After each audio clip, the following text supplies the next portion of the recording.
What is self-betrayal? Today we're overcoming the hidden enemy within. Overcoming self-betrayal is something every woman I know struggles with. And today we're going to talk about what self-betrayal is, why it's so hard to move beyond, and what we can do to move forward beyond self-betrayal toward a path of true empowerment.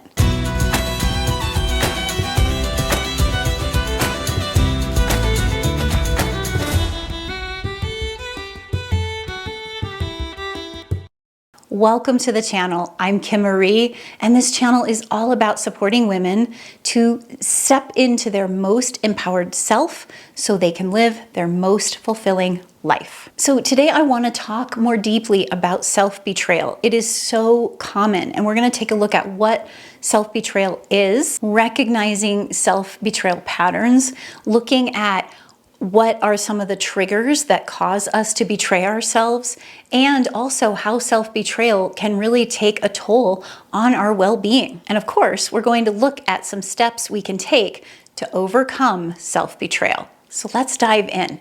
First, what is self-betrayal? So any kind of betrayal is a sense that something hasn't happened the way that maybe we were promised or the way it was intended. Now, I want to distinguish self-betrayal from other forms of external betrayal. Usually, betrayal is thought of as someone betrayed me when they made a promise to me and they didn't keep their promise, and now I feel betrayed, okay? Actually, betrayal can be much deeper than that. Betrayal is more intentional. So someone may not keep a promise, and I've done other videos about promises and losing trust in people and things like that. So be sure to check out the channel for different videos on these topics. The idea is that betrayal often is very intentional. In other words, someone promised us something and they never had any intention whatsoever of keeping that promise to us. So self-betrayal, would we really intentionally betray ourselves? That's a really powerful question to ask. And if we're saying that betrayal has to do with the intentions behind it, keeping a promise that we never intended to keep, we make promises to ourselves all the time. We say we're going to do something, and we often break promises to ourselves all the time. And I'm not saying that we always consciously make a promise with the intention never to keep it, but subconsciously, there may be some intentions not to keep it. We might have different aspects of our being, different parts of ourselves at play, where we make a promise with one part of ourselves that believes that we can do something we promise ourselves we're going to do. And then another part of ourselves basically says beneath the surface, oh no, we're not letting that happen, right? And we're not fully conscious of it, but it still is this sense of betraying ourselves. On the other hand, sometimes we are conscious of it. For example, what if we say yes to something when we know we really mean no? We're very conscious that we don't want to do it, and we say yes anyway. That happens to a lot of us, and that is a conscious form of self-betrayal. We are not honoring what we really want or feel is needed or the values that we are aligned with. So we want to start recognizing these self-betrayal patterns, and there are a lot of them that we might have in our life. I'm mentioning the one around saying yes when we mean no, or no when we really mean yes. We can also be quite boundaryless, okay? That is a form of self-betrayal. When we don't set boundaries around what our capacities are, what we let into our field of energy and space, we need to be willing to set clear boundaries about what we will and won't accept in our life. And too many of us do not do this, and that is a powerful and very detrimental form of self-betrayal. A couple of other forms of self-betrayal are things like doubting ourselves constantly being filled with self-doubt, and then beating ourselves up for it. This is a way of betraying ourselves. We are not honoring what we know ourselves to be. We know, I think every one of us knows deep down, and if you're watching this channel and you're watching these videos, you're longing to step into that something more that you've been wanting. And you know you have this sense of strength and empowerment within you that maybe just hasn't been fully cultivated and tapped into yet. And self-betrayal is one of the reasons that frequently happens for many, many women. We've kind of been taught to not upset the apple cart, to not make waves, to not make too much noise. And that keeps us not doing or not moving toward or not expressing what it is we really feel or believe or long to do and experience in our life. All right. And then we beat ourselves up every time we don't do it, or we second guess ourselves constantly instead of listening to that deeper inner wisdom that knows so much better. So we want to stay aware of these patterns that we have to do these kinds of things. How often are you beating yourself up? How often are you not setting clear boundaries or maintaining the boundaries that you set? How often are you plagued with self-doubt? If you notice that these are your patterns, you can begin to take action to do things differently. I want to talk about how self-betrayal impacts our well-being. First of all, physically, emotionally, mentally, and even spiritually, when we betray ourselves, we immediately disconnect from the life we're meant to be living. Instantly. And let's say we don't set enough boundaries around our time and our energy, and we start taking on way more than we should be taking on. Well, immediately we're going to have maybe some physical ramifications. Maybe we're not getting enough sleep, we're not taking care of our body, we're overworking and overtaxing our body in ways that we should not be doing. Then we're going to start feeling resentful and angry and frustrated and overwhelmed and wonder why nobody's helping us and all of that. And then we're going to create these stories that nobody cares about us and we're not good enough and we should be able to do it better. And why can't we perform this the way that we said we would? And then even spiritually, we start to feel almost abandoned. We start to feel this disconnect. And really what is happening is we're totally disconnecting ourselves from our inner wise self, from the truth and empowerment of who we really are. So this immediately begins to tax these areas of our being. It also can have a massive impact on our relationships. If we keep betraying ourselves, and all of those other aspects of our being start to get flared up, emotional resentment and frustration or whatever it is, our relationships are going to suffer. People will start to notice that. They will also maybe not trust us because you know what? If we keep trust in ourselves by following through and setting boundaries and doing what we say we're going to do and all of that, other people notice that. Our kids notice that, our friends notice that, our partners notice that. Our colleagues notice that. This is really important to consider. How are you treating yourself? If you're betraying yourself, maybe others will begin to feel like you might betray them too. Self-betrayal takes a massive toll on our self-esteem.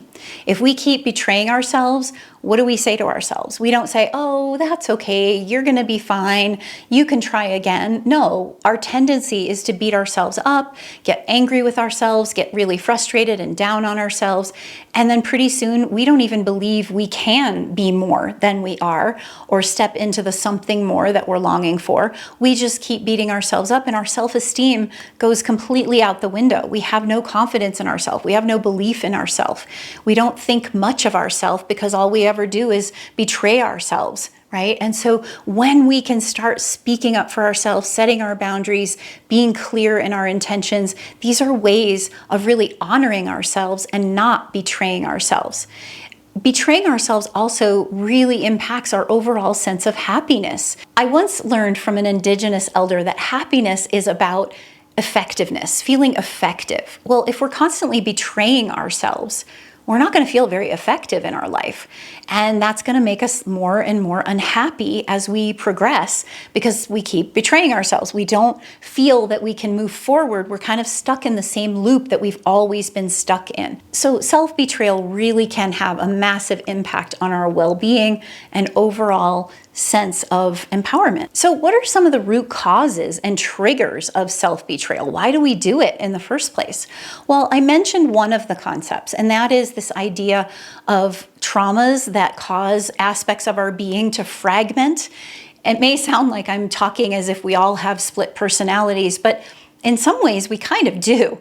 I'm not saying that from a technical perspective, but I'm saying it from the aspect that we all experience traumas. And what happens is you could call them inner child selves or different parts of ourselves. There's a lot of different techniques out there now, like internal family systems and other types of parts work that are intended to integrate these aspects of our being back into wholeness, so where you're embracing these aspects of our being that are kind of fighting against us. I use this technique a lot in my coaching work as well to help people realize that they're not intentionally betraying themselves. There's a part of them that maybe feels terrified to take that next step. So even though over here they're saying, I want to take this leap and I want to do something different and I want to try something new and I'm going to commit to this, over here there's a part that goes, we're not allowed to do that. We can't be successful. If we speak up, if we do something, if we set boundaries, we're going to get in trouble. We're going to have a problem.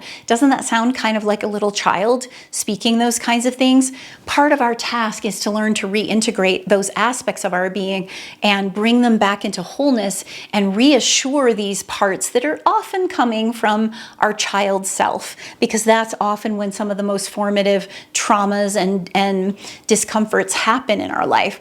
We need to come forth as our inner wise self, as our stronger, more embodied, authentic, empowered self, and really reassure those parts of us that we've got their back and we're going to be there to move forward. It takes a lot of time, a lot of practice, and a lot of commitment, but I know you can do it. Another aspect of why we end up betraying ourselves often comes from that fear and self-doubt that those parts have, or maybe even just fear about a certain circumstance. But we also struggle with self-betrayal around things like societal expectation and past experiences that we've had that maybe say to us, ooh, I don't know that I can really do this, or I don't know that I'm going to follow through on this. Or sometimes we might think we're going to do something and then we get reminded of a past experience that makes us shut down.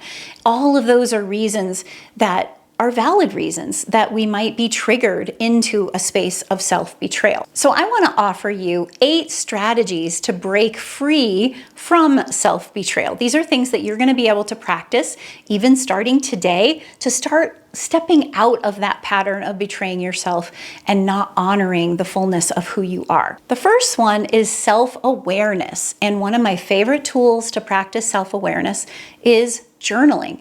Journaling can be such a powerful tool for integrating the whole of our being.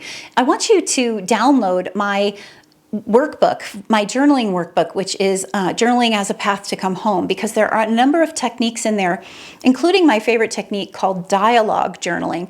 This is a process where we can actually talk to those parts of ourselves that might have been fragmented, or get to realize or recognize what parts of us might be betraying ourselves and getting in the way of what we want to do. The more self-aware we can become, and journaling is such a powerful tool for that, the more we start to see what it is, or what part of us it is, or what trigger it is that's actually causing us to betray ourselves. The next thing we want to do is identify the triggers.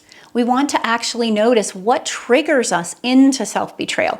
Now, this is kind of like self-awareness, but this also is about noticing and really paying attention to your surroundings, your circumstances, your environment, anything at all that sends you into maybe some kind of a tailspin, or throws you off and causes you to kind of interrupt maybe a good flow that you had toward honoring what it is that you wanted to do. So noticing the triggers and identifying what they are so we can start to prepare for them and maybe preempt them. Another tool or step we want to take here is to reframe the inner critic and have self-compassion.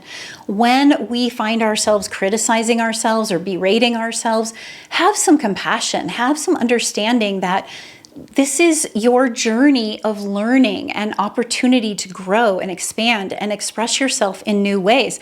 And it's not always going to come out the way you want it to, or the way others want it to. You're going to make mistakes. You're going to have failures. When we can start to turn the inner critic around and say, no, I'm not going to judge myself for that. In fact, I'm going to honor myself for trying, for making the effort, for stepping up. The fourth strategy is to set boundaries. I already talked about this earlier. If you don't set boundaries around yourself, you can very easily betray yourself because you allow things to come into your field, your awareness, your energy, your expression that can block you, that can take over and not allow you to hold true to that sense of sovereignty or empowerment that you're seeking. Number 5 is a self-care practice. Now, self-care includes things like boundaries. It includes things like maybe self-awareness practices like journaling, but it also includes how you show up and nourish yourself and nurture yourself. This might be through food, it might be through movement, it might be through rest and sleep. Whatever it is, you want to have practices, some kind of self-care practice that really honors that you are worthy and deserving of self-care and that you're going to take care of yourself and you're going to nurture yourself and you're going to show up for yourself. Number 6 is to seek support. This is a strategy that too many of us overlook. We don't think we're worthy of support. We're too busy beating ourselves up and saying, well, I'm just not good enough for this anyway, so why bother? The reality is we all betray ourselves. We do this constantly and we don't always know how to get out of that cycle or out of that pattern. So support is available. I invite you, there's a link in the description, to schedule a free exploratory call with me and see if coaching might be an option for you. I love supporting women to find a way beyond self-betrayal, beyond self-doubt, beyond a lack of self-belief into that place of self-trust and empowerment that we're all seeking. Number 7 is to forgive yourself. Yes, we have to forgive. This is a strategy toward moving beyond self-betrayal. When we don't keep promises to ourselves, when we lose trust in ourselves, when we feel like we've betrayed ourselves, it's similar to the idea of having some self-compassion, but it's literally a process of saying, okay, I'm moving on. I'm moving beyond that. I'm not going to keep harping on this. I'm not going to keep blaming myself. I'm not going to keep berating myself. I'm going to move forward, forgive it, let it go. It's done.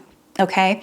This practice of forgiveness, this strategy of practicing forgiveness is so powerful to help us move beyond self-betrayal. And the final one is perseverance and persistence. You can see that all of these strategies require a certain amount of practice. Nothing worth having doesn't require a certain amount of effort or toil. And we have to be willing to step into that. That is part of being human. We will work toward our dreams, our visions, our goals, and there's nothing wrong with that. We are in a quick fix, magic pill kind of culture that seems to tell us that we should be able to have everything we want instantly and have instant gratification.